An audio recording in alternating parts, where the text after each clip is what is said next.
को 15 अगस्त की हार्दिक शुभकामनाएं।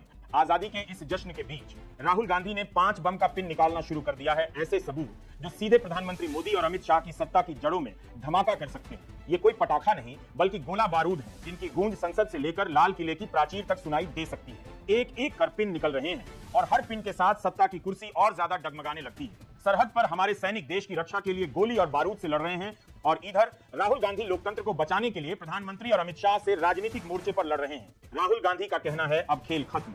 आखिर ये 5 धमाके हैं क्या और कैसे ये मोदी अमित शाह की राजनीति को राख कर सकते हैं, ये हम आपको वीडियो में आगे बताएंगे पूरा सबूत के साथ। लेकिन इस सियासी तूफान के बीच प्रधानमंत्री नरेंद्र मोदी ने 2022 में आजादी का अमृत महोत्सव के तहत एक अभियान शुरू किया जो आज 15 अगस्त 2025 तक पहुंच चुका है। नाम है हर घर तिरंगा। मकसद था कि हर नागरिक अपने घर पर तिरंगा लहराए और देशभक्ति का संदेश दे। पर अब सवाल उठता है, जब 5 बम सत्ता की नींव हिला सकते हैं तो क्या हर घर में लहराता तिरंगा हमारे लोकतंत्र को बचा पाएगा? सरहद पर सैनिक दुश्मनों से लड़ रहे हैं और इधर सियासी मोर्चे पर लोकतंत्र को बचाने की जंग जारी है, जहां राहुल गांधी सीधे प्रधानमंत्री मोदी से भिड़े। हर घर तिरंगा सुनने में बहुत अच्छा लगता है, लेकिन सोचिए, पीएम मोदी के इस अभियान के बीच देश में अब भी करीब 2 करोड़ लोग ऐसे हैं जिनके पास पक्का घर नहीं।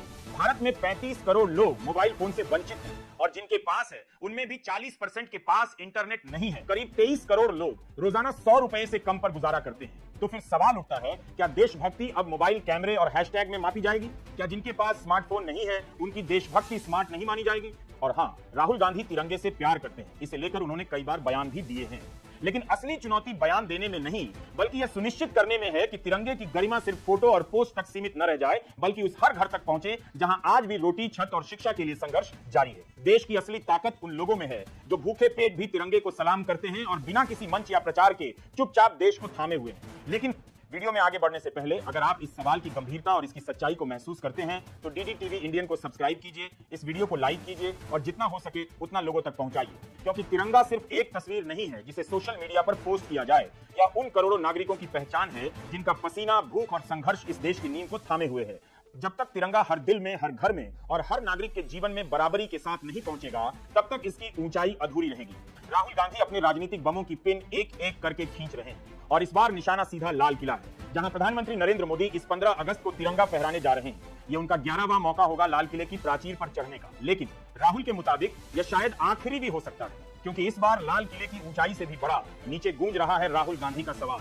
उन्होंने एक ऐसा दृश्य दिखाया जो शायद देश के लोकतंत्र की सबसे काली तस्वीर है। अपने स्टूडियो में उन्होंने उन लोगों को बुलाया जिन्हें चुनाव आयोग ने मृत घोषित कर दिया था, कागजों में जिनकी सांसें रुक चुकी थी, लेकिन ईवीएम मशीन में उनके वोट अभी भी जिंदा थे। कैमरे के सामने बैठे ये लोग हाथ में अपना पहचान पत्र पकड़े कहते हैं, हम मोदी सरकार की नजर में मरे हुए हैं, लेकिन हमारे वोट कैसे डाले गए? पूरा देश टीवी पर ये देख रहा था, जिंदा लोग कागज पर मरे हुए, तो फिर वोटर आईडी के साथ कैसे राहुल के स्टूडियो पहुंचे?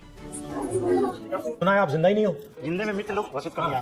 तो पता कैसे लगा आपको? वोटर लिस्ट चेक किया गया था, पता चला कि नाम नहीं है। तो फिर आपने चेक किया, नाम क्यों नहीं है? पता लगा कि भैया मर गए।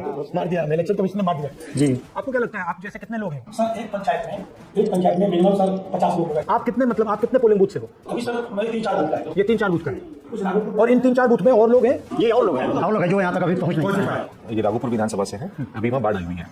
इनको पता चला तेजस्वी जी के विधानसभा के हैं, तो उसमें देखा कि इन लोग को मृत दिखाया गया है। अब चुनाव आयोग ने जो सूची दी है, वो स्थानीय रूप से जो सूची बनी तो लोगों को मिल जाती है। अब वो चुनाव आयोग ने इनको डेड घोषित किया गया। फॉर एग्जाम्पल माता जी हैं, ये 85 साल की उम्र के हैं, इनको नहीं पता था कि मृत है।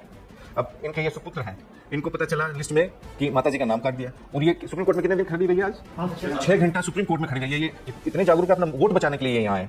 वो हमारे पास सूची भी है, लिखित में भी है, ऑफिशियली, जहां इन्होंने मृत घोषित कर रखा है इनको। अब वही मांग है, बिहार में 65 लाख जिन मतदाताओं के नाम कटे हैं, आप उनमें हमें कोज ऑफ डिलीशन बताइए। चुनाव आयोग ने क्या किया कि 65 लाख में उन्होंने कैटेगराइज किया कि 22 लाख मृत हैं, 36 लाख शिफ्टेड हैं कि किसी दूसरी जगह शिफ्ट हो गए, और कुछ डुप्लीकेट्स हैं। तो हम कह रहे हैं कि 36 लाख वो लोग कौन हैं जो शिफ्ट हो गए। मतलब ये तो इलेक्शन कमीशन इंफॉर्मेशन देना नहीं चाहता ना। राहुल गांधी का यह पहला बम था।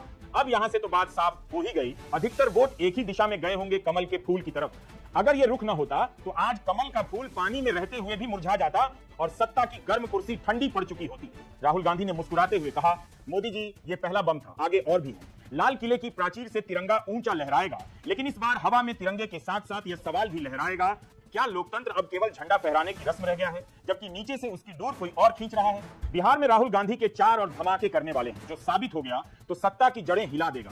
17 अगस्त से राहुल गांधी बिहार की धरती पर उतरेंगे। 23 जिले, 50 विधानसभा क्षेत्र और हर गांव कस्बे में एक ही सवाल गूंजेगा, क्या आपकी वोट की कीमत बची है या चोरी हो चुकी है? ये कोई सामान्य यात्रा नहीं बल्कि लोकतंत्र की बचाव यात्रा है और इस सफर में राहुल गांधी के हाथ लग सकते हैं। 4 ऐसे बम जो सीधे प्रधानमंत्री की कुर्सी के नीचे रखे जाएंगे। पहले बम का ट्रेलर तो आपको हम दिखा दिए, अब हम दूसरी बम की बात करते हैं। राहुल गांधी का पहला निशाना वोटर लिस्ट। अगर यह साबित हो गया कि हजारों मरे हुए लोग जिंदा होकर वोट दे आए और फर्जी नामों से बैलेट बॉक्स भर दिए गए तो यह सिर्फ चुनावी धांधली नहीं बल्कि लोकतंत्र का सीधा कत्ल होगा। राहुल गांधी गांव-गांव जाकर हर उस नाम की जांच करेंगे जो लिस्ट में है लेकिन जमीन पर मौजूद नहीं।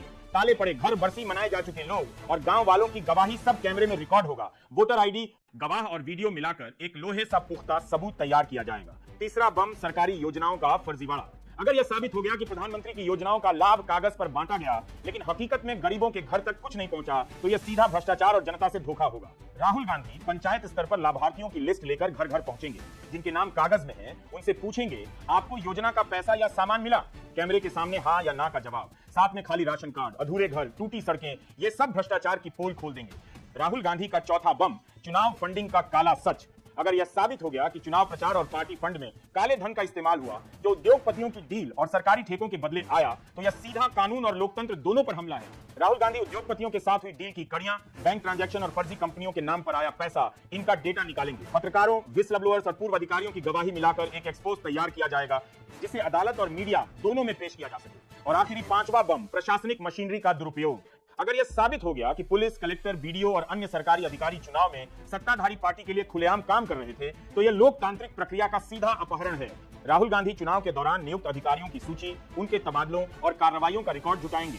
चुनाव के दिन बूथ कैप्चरिंग, दबाव और धमकी के वीडियो, साथ में पीड़ित वोटरों की गवाही, ये सब मिलाकर एक केस बनाया जाएगा कि किस तरह प्रशासन को हथियार बनाकर चुनाव लड़ा गया। अगर इन पांचों बम के सबूत राहुल गांधी इकट्ठा कर लेते हैं और जनता इन मुद्दों पर एकजुट होकर उनके साथ खड़ी हो जाती है तो अगला चुनाव सिर्फ वोट की लड़ाई नहीं बल्कि सत्ता की नींव हिलाने वाला जन आंदोलन बन जाएगा। तब राहुल गांधी अपने सबूतों के बम से प्रधानमंत्री मोदी की कुर्सी पर ऐसा धमाका करेंगे कि आवाज सिर्फ दिल्ली नहीं पूरी दुनिया सुनेगी। तो आप क्या सोचते हैं, क्या राहुल गांधी को कोई और सबूत भी जुटाना चाहिए? हमें नीचे कमेंट में बताइए। और ऐसे ही मजेदार मगर सच्चाई के धमाकों के लिए हमारे चैनल से जुड़े रहिए। वीडियो को लाइक कर दीजिए, सब्सक्राइब कर दीजिए और कमेंट जरूर कीजिएगा। नमस्कार, मैं रवीश कुमार।